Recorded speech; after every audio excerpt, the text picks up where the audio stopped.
We glorify your name. In the name of Jesus we pray. Amen. Amen. So, yun nga po, sabi ko po sa inyo kanina, ang pag-uusapan natin is time. So, ang title ko po is time din. But, it has a meaning.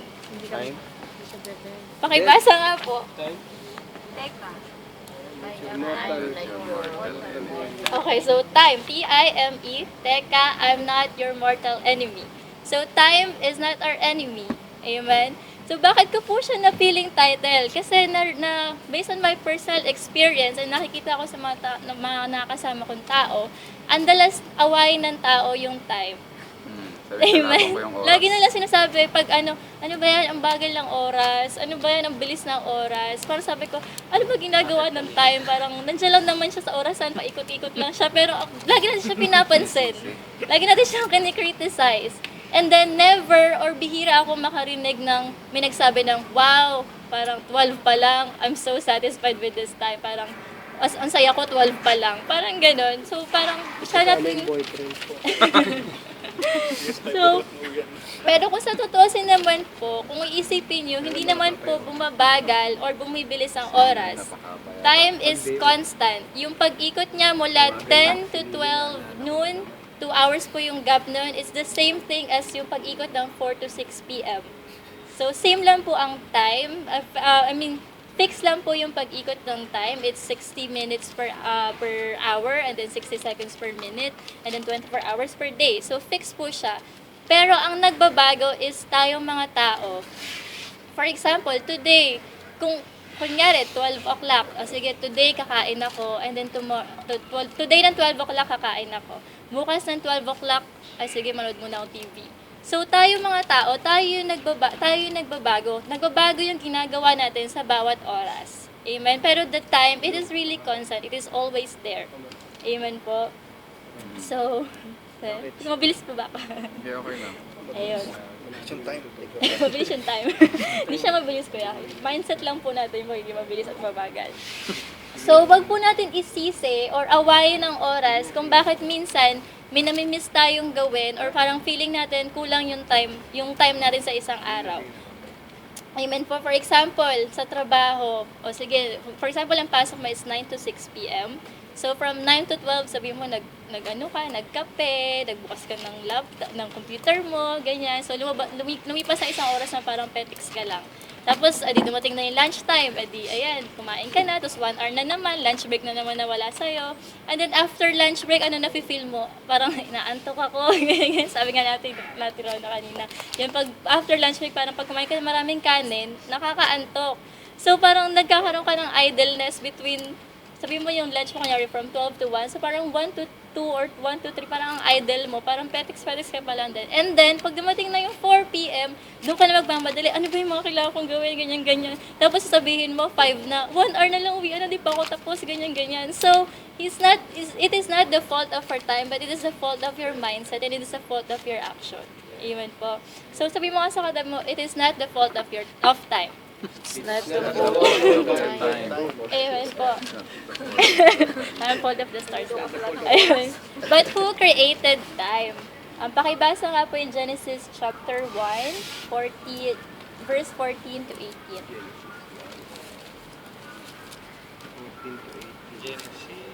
Genesis Genesis chapter 1, 14 to 18. 14.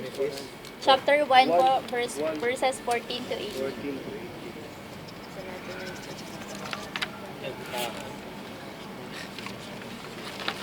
Genesis Chapter 1, verse 14. verses 14 to 18.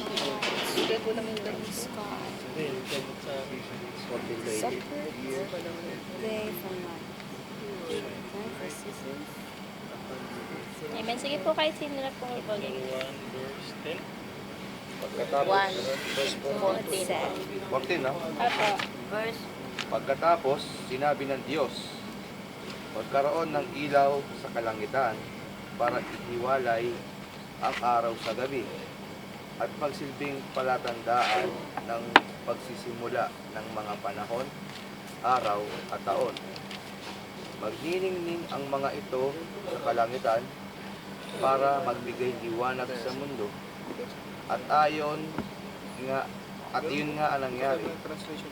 Nilikha ng Diyos ang dalawang malaking ilaw. Ang malaking ilaw ay ang araw na magliliwanag kung umaga at ang maliit na ilaw ay buwan na magliliwanag kung gabi. Nilikha rin niya ang mga bituin. Inilagay ng Diyos ang mga bagay na ito sa kalangitan para magbigay liwanag sa mundo kung araw at gabi at para ihiwalay ang araw sa gabi. At nagandahan ng Diyos na nakita niya. Amen po. So makikita po natin na sinabi niya sa Genesis chapter 1 verses 14 to 8, and it is God who created time. Diba po sabi doon sa sabi po doon, to mark seasons and days and years. So ano po ba yung composition and days and times and days and years? So isa-isang day po, 24 hours, and hour is a time. Amen po. So it is God who created time. And sabi po sa verse 18, sabi po ng Lord, and God saw that it was good. So, time is good. Amen po. So, the Lord is telling you to use it in a proper way. Not in a negative thinking way na parang kinakalaban mo yung time. Amen po. So, time is really our friend. Amen. Why we can say that it is our friend? Because ano po ba yung friend? It is like a companion. Always there po, di ba, yung pag mga true friends tayo. So, just like the time, it is always there. It is your companion to your everyday living. Without time, you will not know if oras na para kumain, oras na para matulog. Amen po, oras na para mag-pray. Amen po. So, why do we need time? Pakibasa po Ecclesiastes 3, chapter 1.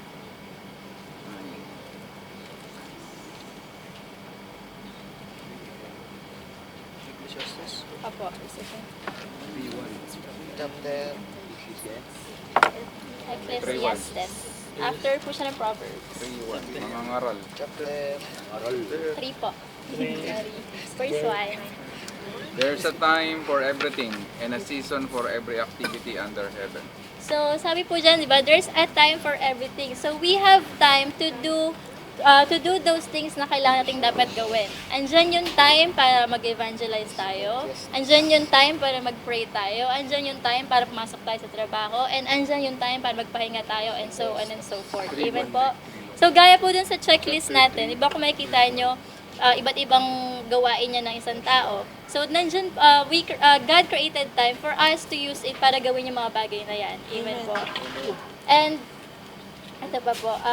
So, which means, because di ba po, ang time is, ginawa siya para gawin ng isang bagay. So, there's an action. Ang kalakip ng isang time is action. There's an action and there's movement. Which means that time is one of the major resources of a person. Amen po.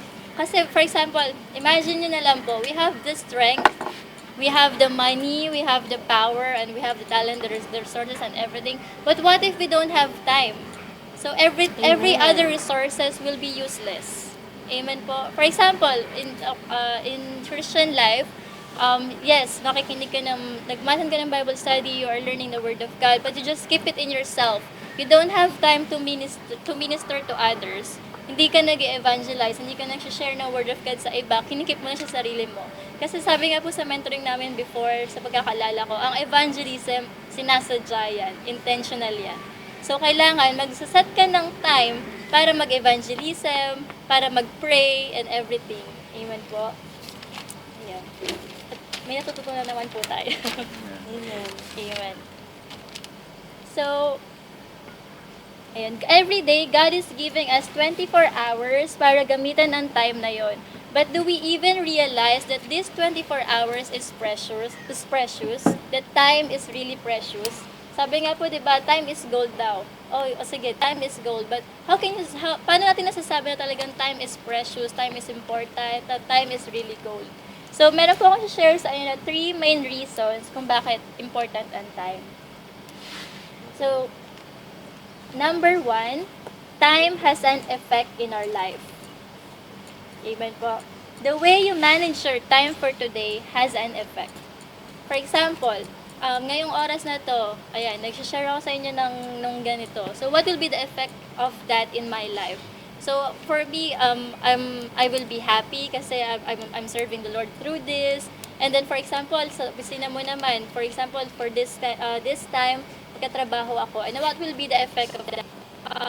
Assured ka na meron kang sasweldohin, and then, hindi lang naksaya yung oras mo para sa araw na to. And then, how we use our time has eternal and temporal consequences. So, yung paggamit natin ng time, meron siyang consequences. It's either good or bad, it's either long-lasting or panandalian lang. Amen po. For example, kumain ka sa oras na to, is it eternal or temporal lang? It's only temporary kasi yung kinain mo natutunaw po 'yan, 'di ba? So, in the next succeeding hours, magugutom ka na naman ulit. Amen po. Parating gutom. Parating na lang gutom. Baka palagi na lang pagkain, sorry po. Kanina pa yan eh. So, how we should use our time. Nakibasa po yung Ephesians 5, chapter 5, May verses... number 2 ba tayo, sis? Wala pa po. Wala pa. Ano yung unang numeration? Number 1 po, time has an effect in our life. Ephesians. Ephesians chapter 5, verses 15 to 17. Chapter 5 po. 5, 16, 17. 15 to 17 po. Ephesians chapter 5, 17. Apo. 5, 15 to 17.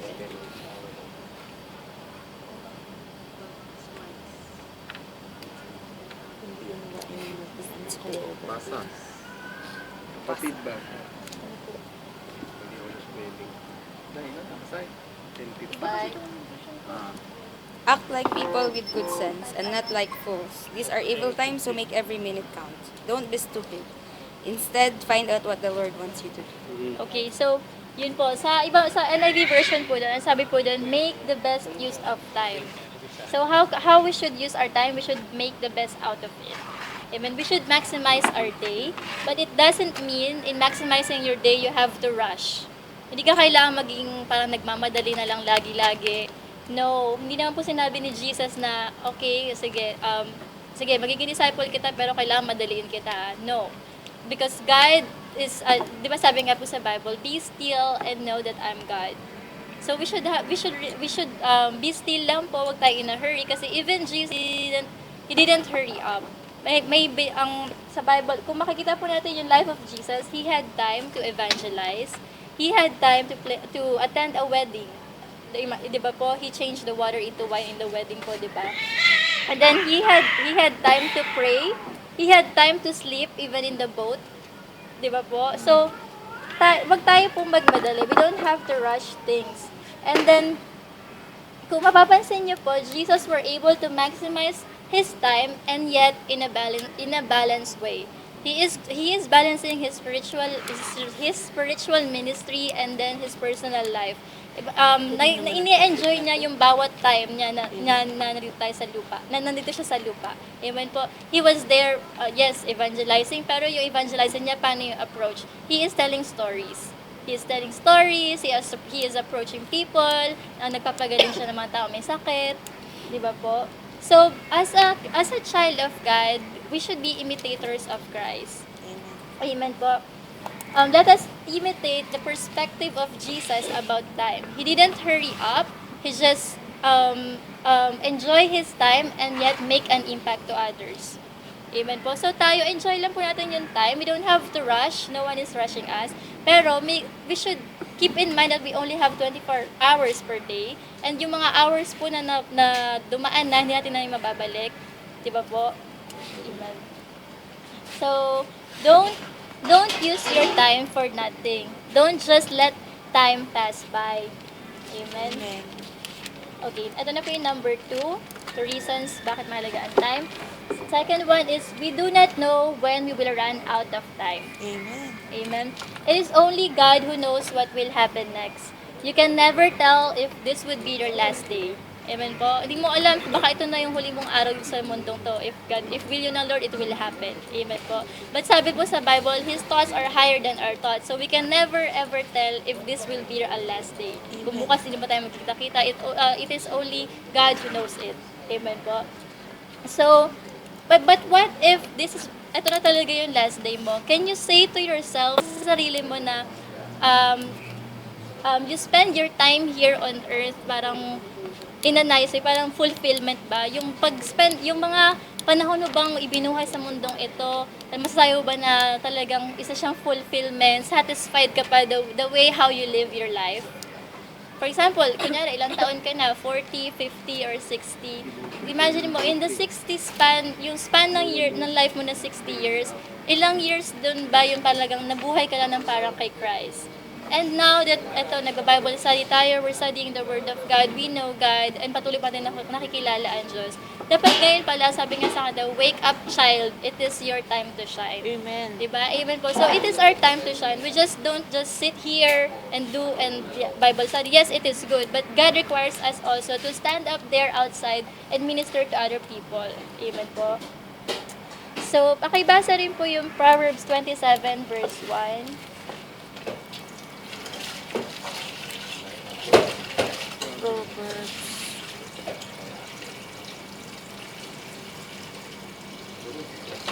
Proverbs 27 verse 1 po.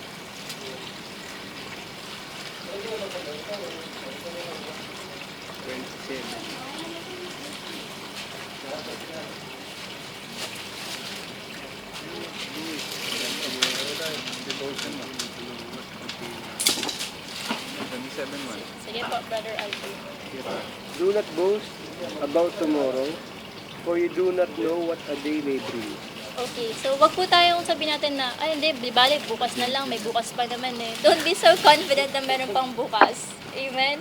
Because, sabi ko nga po kanina, if permit na Lord na mabuhay ka pa bukas, okay, sige, it is a blessing. Di ba po? So, do not depend on tomorrow, or do not depend on yesterday, but depend on the time what you have now. Amen. Amen po. Because today is the only time that the Lord has given you. Yung kahapon, tapos na yun eh. Diba? May nagawa ka na dun eh. And then yung bukas, hindi mo pa alam. Diba? Sabi nga, you do not know what a day may bring. So bukas, hindi mo pa alam. But etong nangyayari ngayon, ito yung binigay sa'yo ng Diyos. And how are you gonna use it? Amen po. Ayun. Kaya po, if may pinapagawa sa'yo ang Lord, for example, the Lord is convicting you na, anak, magpatawad ka ngayong oras na to. Huwag mo na ipagpabukas pa. Gawin na po natin agad. Amen? Kasi hindi naman po talaga si Lord yung mag-benefit nun, but yourself as well will benefit kapag nag-forgive ka. Amen po? Mag-free ka sa mga burdens, sa mga hatred sa puso mo. And then, if also the Lord, for example, nasa public place ka, and then may conviction ng Holy Spirit sa'yo sabihin, anak, gusto ko sharean mo yung katabi mo. So, pag naramdaman mo kung may conviction sa Lord, gawin mo na. Huwag mo na ipagbabukas or imamaya na. Kasi what if yung tao pa lang nasa gilid mo, may balak na siya magpakamatay nung oras na yon. But God will use you para ma-divert yung pag-iisip ng tao yun at ma-save siya. Amen po. Ayun po. So, number 3 po, you can never bring back time.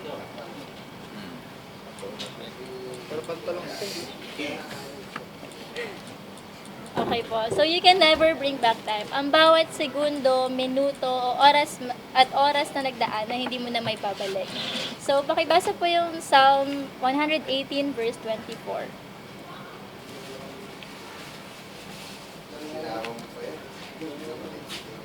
Verse 118 po, verse 24. Chapter 18. 108. 100. Chapter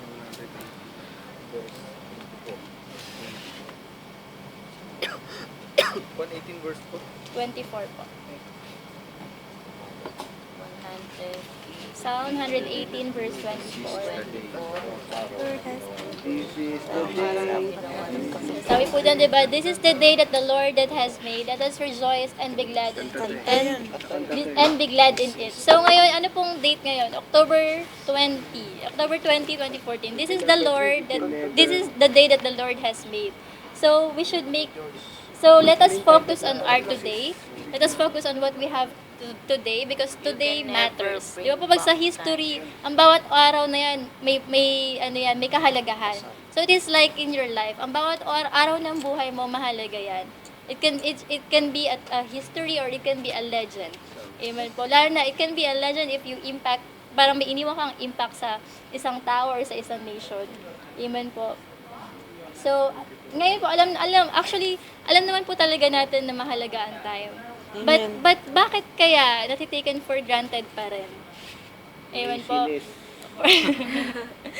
Tsaka, and same as like this, parang alam natin na importante si Lord. Amen? Priority. Pero bakit hindi natin siya mabigyan ng time?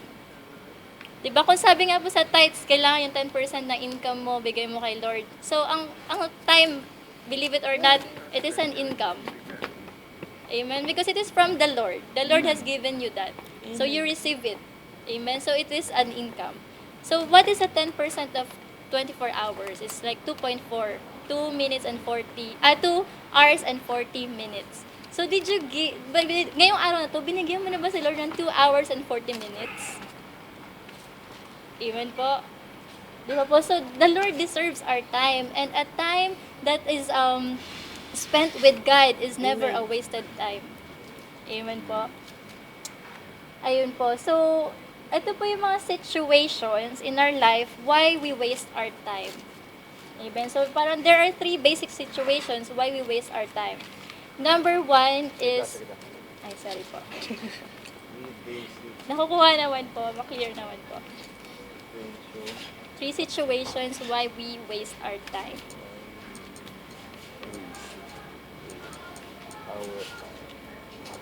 So, number 1 situation in life why we waste our time because we live in the past. We keep on living in the past. Pakibasa nga po yung Isaiah chapter 43, verse 18.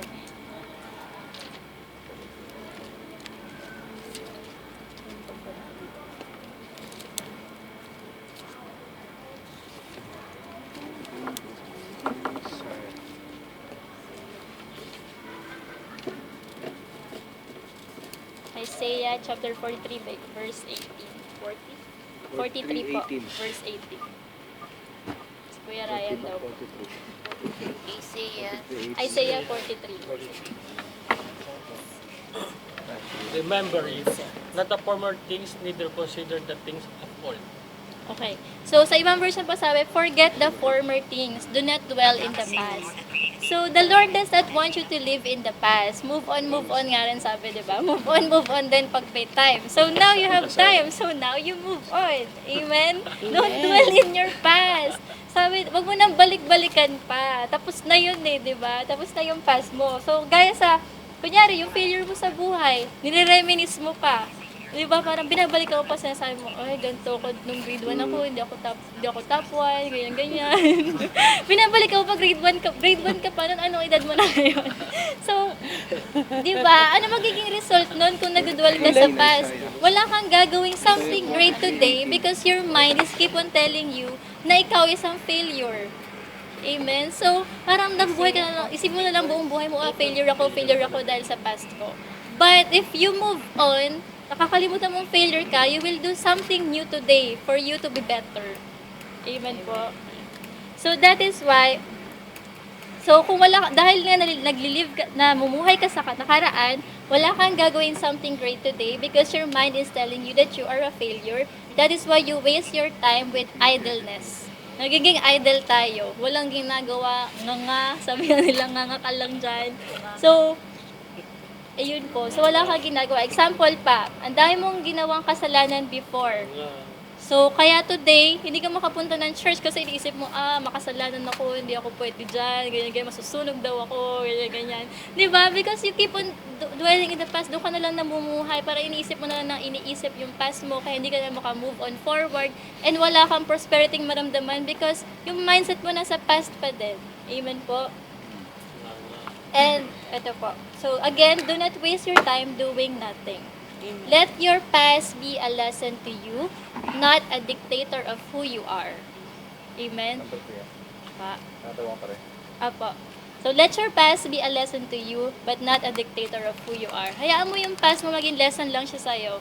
Matuto ka out of your past sa mga nakaraan mo experience, but wag mong hayaan yung experience mo before i-dictate ang masusunod mong steps sa buhay, especially in the current time. Amen po. Ayun, kasi minsan po si Satan, ganyan yung ginagawa niya sa atin. Lagi niyang inaano sa mind natin na, oh, ganito ka, ganyan ka, makasalanan ka, baka ganito ka study, makasalanan ka. Di ba dati nga, ang dami-dami mong asawa, ganyan. Tapos ngayon, sabihin mo, mahal mo yung asawa mo. Di ba, parang mga ganun yung sinasabi sa atin ni Satan. Yung past natin, lagi niyang binibring up sa future. Kaya dapat pag si Satan binabato ka ng mga negative na thinking, ipaalala mo kung pinapaalala niya sa yung past mo, paalala mo kay Satan yung future niya. Amen. Yung future niya, 'di ba? Sabi doon siya sa pinakailalim ng lupa si Satan. So pag sasabi niya, "Oh, ganyan ka nung past." O sabi mo, ganito ka nga sa future. O, 'di ba? So parang Binaray. So wag ka magpadala sa past mo. Amen. Tuloy pala yung Wala ibabalik ko ko may lang echo. na paraan. Number 2, we exaggerate tomorrow. Amen? Ano number niya? Number 2 po. Number 1 po, We live in the past. we live in the past. Okay, so number 2 po, we exaggerate tomorrow. Dahil yung mindset mo, nasa future na, masyado ka namang advance, inuna mo pa yung problema mo sa future kaysa yung problema mo ngayon. so natataken for granted mo yung time mo today. Imbes na, for example, ngayon, dapat maglaba ka, ganun. Pero yung isip mo, nandun na sa paano kaya ako magiging mayaman? Di ba parang, nandun na yung mindset mo agad sa future. So, so, yun, yung future, ino-overestimate mo masyado. Mas minsan, nakakaano nga ibang tao, parang ang galing-galing nila mag-plan ng future nila. Parang sabi nila, sa future, in 10 years from now, ganito na ako, ganyan na ako. Pero sabi sa Proverbs 16, verse 9, Tao ang nagpaplano. Sila in their hearts, humans plans their course, but the Lord establishes their steps.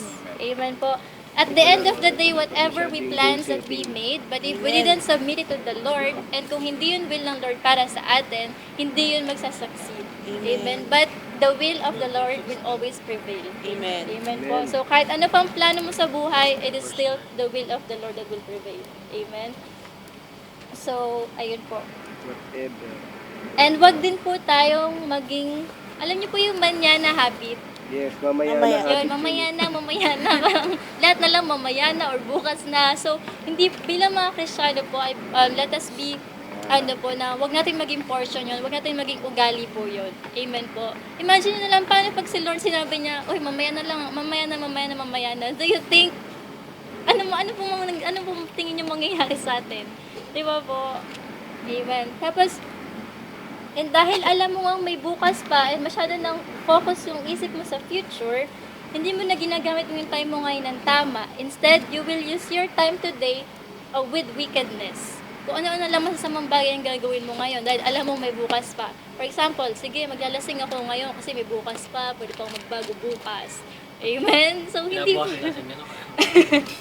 so, hindi po siya gano'n. Amen? Sabi nga po pakibasa po yung Matthew 6, chapter 34. Matthew chapter 6 verse 34.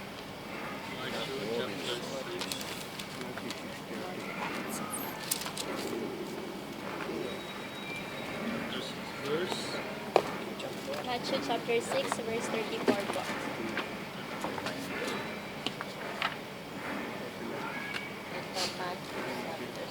Therefore, do not worry about tomorrow, for tomorrow would worry about itself. Amen. So, wag niyo po, wag niyo pong alalahanin kung ano yung mangyayari bukas. Amen. Hayaan niyo po yung bukas ang mag-worry sa sarili niyang bukas. Amen. Tsaka, kapag nag-worry tayo, do you not know that you're limiting God's capability in your life? Amen po ba? Paano nag-worry ka? Isip mo na lang, paano kaya to? But hindi mo ba na-realize na meron kang Lord who is so rich, who is so compassionate, so merciful, so loving, di ba po? So, don't worry about tomorrow. Focus on your today. Amen. Focus on what God has given you today. Amen po. And, tsaka pakibasa po yung Jeremiah 29 verse 11. I know familiar po sa ating. For I know the plans I have for you. Yun, so, sige po, pakibasa po. Jeremiah 29:11. Plans to prosper you, not to harm. Okay. Plans to give So you yun, life. di ba sabi, ang Lord may plan sa atin para maging, but to prosper us, to give us a hope in the future. So why are you gonna worry about tomorrow? If you Amen. know that that God promised you this. Amen. Amen. Saka sabi po sa Bible, kahit ano pang dami ng promises ng Lord, they are yes and amen in Christ. Amen, po. Amen. So just keep on holding on the promises of the Lord. Amen. Amen. Amen po. Okay naman po. Mabilis po ata. Number 3, we taken for granted our today. Amen. So yung una po, sabi ko kanina, we live in the past. And then number 2, we exaggerate tomorrow. Number 3, we taken for granted our today. Our today. Apo, we taken for granted our today. So, dahil nagdudwell ka sa past or dahil masyado kang focus sa future, na-underestimate mo na or napapasawalang bahala mo na yung time mo ngayon. Amen? For example, you waste your time today with consuming your minds with unnecessary things or goals. Dahil parang feeling mo, dahil nga yung mindset mo nasa future na, yung okay, yung mindset mo nasa nakaraan, yung ngayon, ano nang kukonsume ng utak mo? Ano nang pagising mo, ano nang nasa isip mo? Puro na lang worldly things. Kung ano na lang consumable, kung ano na lang worldly thoughts ang nasa isip mo, na puro ganito lang gagawin ko ngayon, ganito lang gagawin ko ngayon kasi sa future balik ko pa siyang gawin, o kaya ganito lang gagawin ko ngayon kasi hindi pa ako makamove on sa past ko. Diba po? Tapos, dahil wala kang clear purpose na dapat mong i-fulfill ngayong araw na to, you spend your time doing worldly goal, parang you spend your time achieving worldly goals. For example, sige, gising ako ngayon dahil hindi clear sa akin yung purpose ko ngayong araw na to, parang go with the flow ka lang, sige, ganito lang ako, pasok lang ako sa office, and then uwi ako sa bahay, and then tapos na. And then at the end of the day, can you say in yourself na, wow, parang ang productive ko today. Di ba po? Pakibasa po yung Mark chapter 8 verse 36.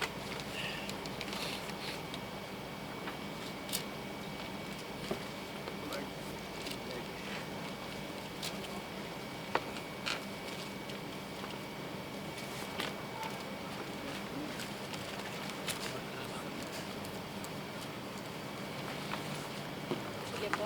Brother Robinson. What good is it for a man to gain the whole world, yet forfeit his soul? Okay, so what is profit a man? Parang nag-gain mo nga yung whole world. Sige, andyan na lahat ng success mo, nakapag-ipon ka nga and everything, may kotse ka, may bahay ka. Pero what about your soul? Diba, how is your soul? Is your soul doing well? Is God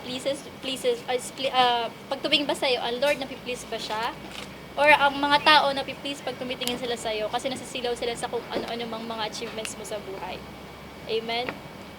Ayun po. So, dahil nga po, you waste your time today with consuming your minds with unnecessary things or goals in this world, naaksaya mo yung resources mo, your potential, your talent mo today, kasi hindi mo alam kung saan mo sila igagamitin ngayong araw na to. Amen. For example, magaling ka pala sumayaw. So, dahil hindi mo alam yung pagsayaw mo, pwede mo siyang gamitin, pag-worship kay Lord, hindi mo ginamit yung talent mo pagsayaw. Instead, ginamit mo siyang talent sa pagsayaw sa bar. Di ba? Ganun po yung ano. So wag po natin aksayahin yung resources natin sa mga bagay na hindi naman po natin madadala sa langit. Amen. Sabi nga po, diba, heaven and earth will fade, but His word will surely remain. Amen po. Yun. So, okay. So, gaya po nung sa checklist natin kanina, di ba po yung question dyan sa end, did you do something today that affects the fulfillment of your purpose in life? So, sino po nag-check nun? May ginawa po ba tayo? Amen. Yung last question po sa checklist, may Amen. check po ba? Meron. Okay, so kung meron po, amen, praise the Lord. Pero kung wala po, then let's start doing now. Let's start using this time to make a change. Amen po. Amen. So, ayun po. And how do we manage our time? So, kanina po sabi ko sa inyo ano yung importance ng time, tapos ano yung mga bagay na kapag-waste natin ng time. And now, how do we manage our time? There are 3 P.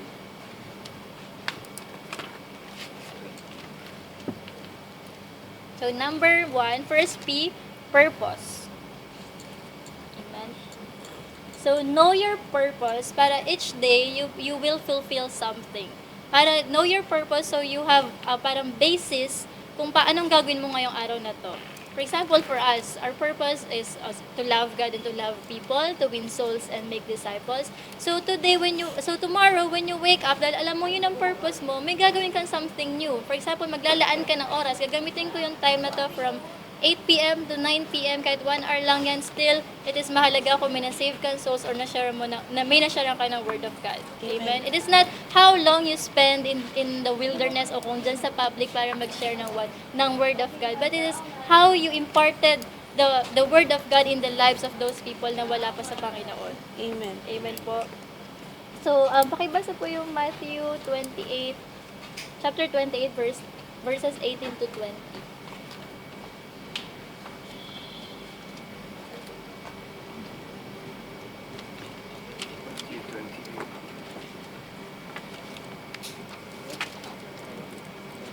Balik kasi po.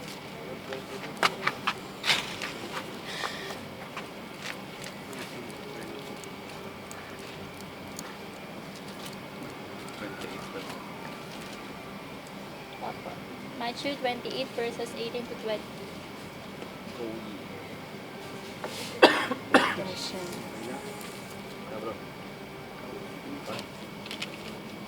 And Jesus came and said to them, All authority in heaven and on earth has been given to me.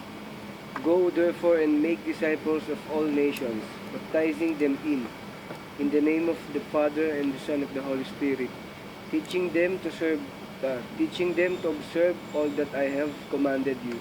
And behold, I am with you always to the end of the age. Amen. So, yung binasa po ni Brother Alvin, yan po yung Greatest Commission, sabi po sa Bible. So, if this is one of your purpose in life is to go therefore and make disciples, baptizing them in all nations, to share the Word of God, to bring them back to the kingdom of God. So, tomorrow when you wake up, you will think of ways. Amen. Mag-isip ka ng ways mo na, paano kaya magagawa yung purpose na to? Amen. So, there will be a difference between a person na walang purpose and a person na may purpose. Amen. Because ang person na may purpose, parang purpose. Ang person na may purpose, meron siyang parang trail, meron siyang guidelines, parang meron siyang gustong i-achieve. May gusto siyang i-achieve na goal. Pero ang taong walang purpose, go with the flow lang. Okay, sige, gising ako ngayon, bukas gising ulit ako, gano'n. Pero kapag may purpose ka, ngayon, Lord, excited ako, Lord, mag-aalat ako ng time, mag-share ako dyan sa, basketball sa Jaflia, basketball court. Tapos tomorrow naman, Lord, attend ako ng ganyan. Di ba, nakikita niyo po ba yung difference? So, ayun po. So, once you already have your purpose, you will know how to manage your time. Kasi sabi mo, 24 hours a day. So, 8 hours or 7 hours matutulog ka. So, 24 minus 8 is like 16 hours. And then, 9 hours nasa office ka. So, ilan na lang yun. Magaling kayo sa math. Ayun, so, at the end of the day, parang meron kayong extra an average of 3 to 4 hours na parang idle lang kayo.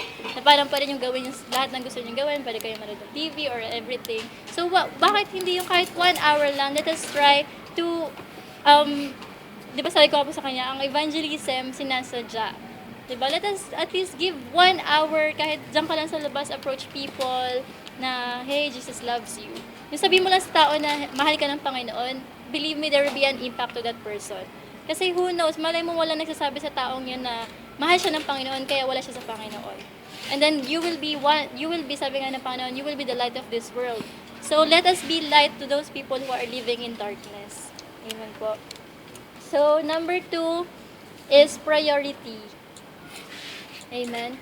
So, kapag we have the purpose and then we have the priority, when we know our priorities, which we will identify kung ano ba yung mga importanteng bagay at hindi yung mga sobrang importanteng bagay. For example, pag-pray, pag-devotion, importanteng bagay siya. So, you need to allot time for it. Amen. So, kung kailangan mong i-adjust yung pagtulog mo, for example, ang ano na naman po, kaya minsan hindi tayo nakatulog na 8 to 10 hours, average of 8 to 10 hours kasi ang dami mong ginawa kagabi. Yung mga ginawa ba kagabi, ano ba yun? Talagang sobrang importante ba yun kaya mo ginawa? Or na late ka lang matulog dahil like Facebook ka, nakipagkwentuhan ka ng mga chismis dyan sa tungkol sa mga artista. Di ba po? So, it really, yung time talaga natin is really precious and it depends on us how to manage it. We should set our priorities. For example, today, what are your priorities? Di ba po? And then last P is plan. Plan how you execute your day. Amen? And then, pakibasa po yung Philippians chapter 1, verse 16.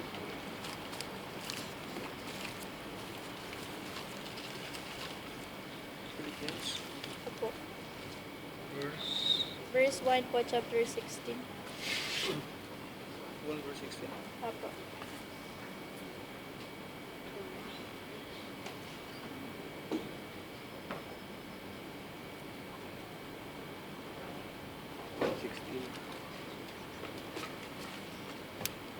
Ano? Ay, sorry po, verse 18 po. Ano ba? Verse 18 po. Chapter 1, verse 18. Ng book. Philippians po.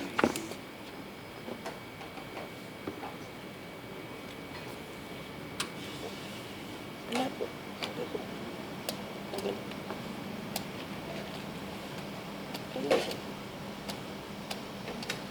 Philippians po, chapter... Basahin ko na lang po. Sabi po sa Philippians chapter 1, verse 18, "But what does it matter? The important thing is that in every way, whether from false motives or true, Christ is preached, and because of this, I rejoice." Amen po. So, doon po sinasabi ko kayo ng priority. Sabi po doon, di ba, ang importante, na-share mo si Lord, na-share mo yung word of God, and na-share mo sa ibang tao yung love ng Lord. Amen. Amen. 18. Apo, Philippians 1:18. And then sabi po sa Proverbs, wait lang po. Proverbs 16 verse 3. 16, verse 3. Anong book yun, sis? Proverbs po. Commit thy works unto the Lord, and thy thoughts shall be established. Okay po. Sabi po sa NIV, "Commit to the Lord whatever you do and your plans will succeed." So, di ba po sabi ko na plan. How to execute your day? First, pray to the Lord. Ask for God's wisdom and strength and guidance how you will execute your today. How are you gonna manage your time today? Amen? Lahat po ng plano mo ngayong araw na to, isabi ko po siya kay Lord. Kasi sabi ng Lord, if you commit it to me, I will make your path straight. I will make I will make your plans succeed. Amen po? Amen po. Parang ko eh. And then, malapit na po ako matapos. Pasay ko na word ko. And then, do you believe that God can use your time as a tool of your success? Amen. Di ba sabi ko sa inyo kanina, ang time is a resource. Resources siya na isang tao. So, God can use your time to prosper you. Di ba sabi nga po sa Jeremiah 29:11, the Lord wants to prosper you and give you a hope in the future.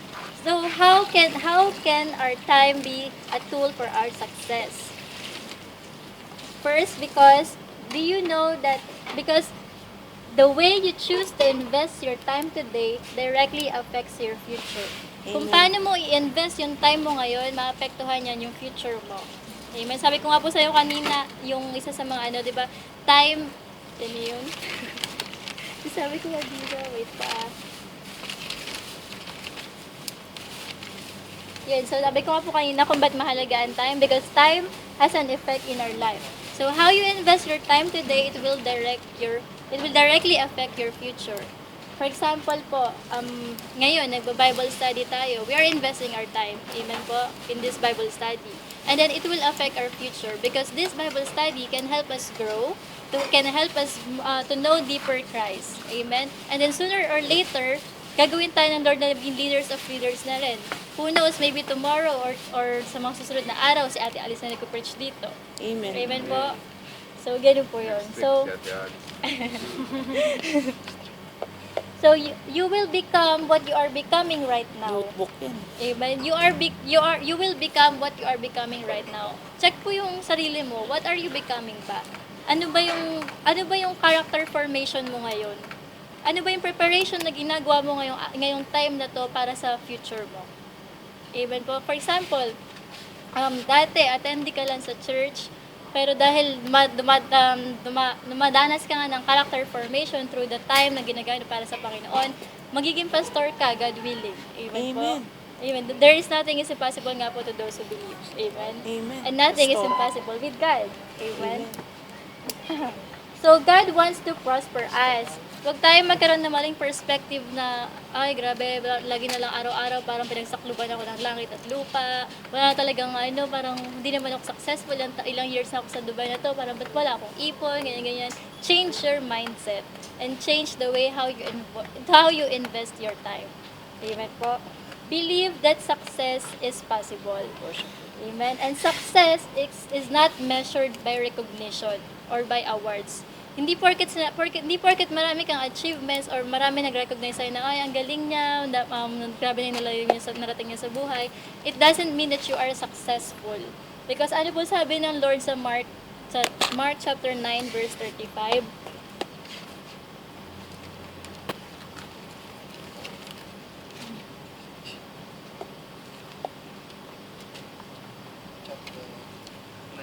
Mark chapter 9 verse 35.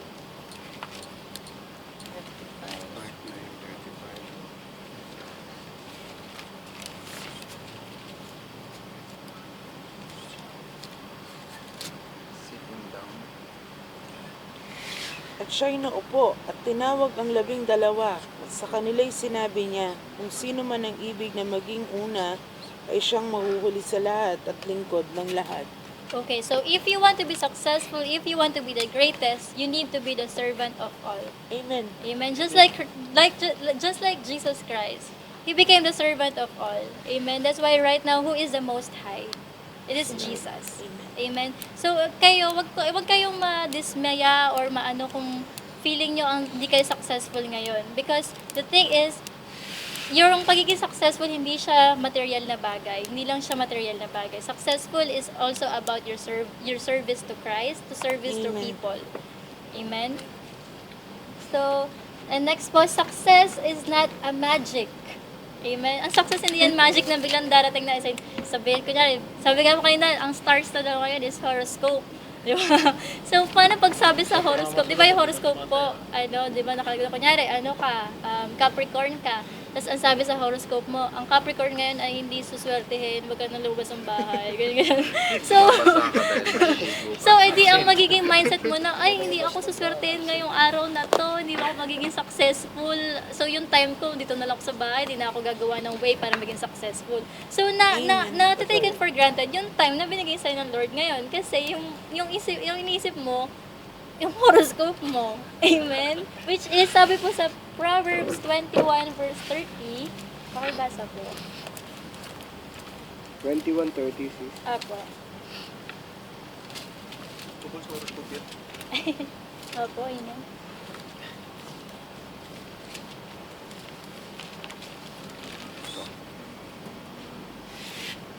No wisdom, no understanding, no knowledge. There's no wisdom, no insight, no plan that can succeed against the Lord. Amen po. So, there is no wisdom, no Capital. insight, no plan that can succeed Lord against the talaga. Lord. So, fortune tellers, horoscopes, at kung ano naman yan, kunyari daw, sabi pa nila, kapag daw 10-10-10, swerte daw. Wow. Di ba, no, October 10, 2010, swerte daw yun. December 12, 2012, swerte daw yun. So, it will not succeed because false wisdom, false vision, it will never succeed, sabi ng Lord. Amen. Amen po. So, always believe lang po sa plan ng Lord sa buhay mo. Amen. Amen. So, tapusin na po siya as a conclusion. Okay, God doesn't want our time to be used for idleness, doing wicked things, and pursuing worldly goals. He Amen. wants us to use our time in an efficient way. Most especially, He requires our time for the advancement of our kingdom. And God deserves our time. Di ba po? Dahil He is the maker of the time and He give you the time. So, we should give it back to Him. Di ba po? For example, parang tayo, sa mga magulang natin, di ba, pinag-aral nila tayo. And now that we are nakakapagtrabaho tayo, we are giving back to our parents. We are helping them. So, just like time, because God has given you the time, we should return it to God. Amen?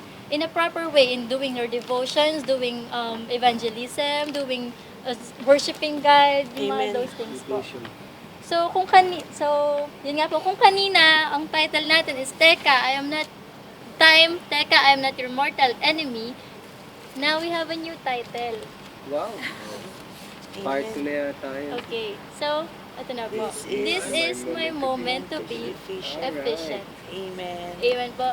So we should use our time to be efficient in every way. In our ministry, in our workplace, in our family. Di ba po sa family natin may duties and responsibility tayo. So use our time in every area of your life to be efficient. Amen. Amen po. So yun po. Glory po to God. Amen. Amen. Praise the Lord. Time. I'm not your mortal enemy. Okay, so ito po siya. This is my moment to be efficient. Dikit po natin sa dyan parang. Oo nga, dikit mo dyan. oh. Didikit nyo, reminder. Reminder. Oo nga. Para paglabas 7 days challenge. Oo. Dikit mo dyan, sa bintana. Paglabas Yeah, sa brother, bahay, sa bahay nila. Ano po. lahat nakikita. Amen. Sige, iwan ko na lang po sa inyo. Dikit mo na lang, may masking tape ka ba yan? Kiss natin dito. Dito, oh, nakikita namin, lalo na ako. Laging Lagi namin mababasa. Kasi ako na. Ikaw na. Okay, amen. Sino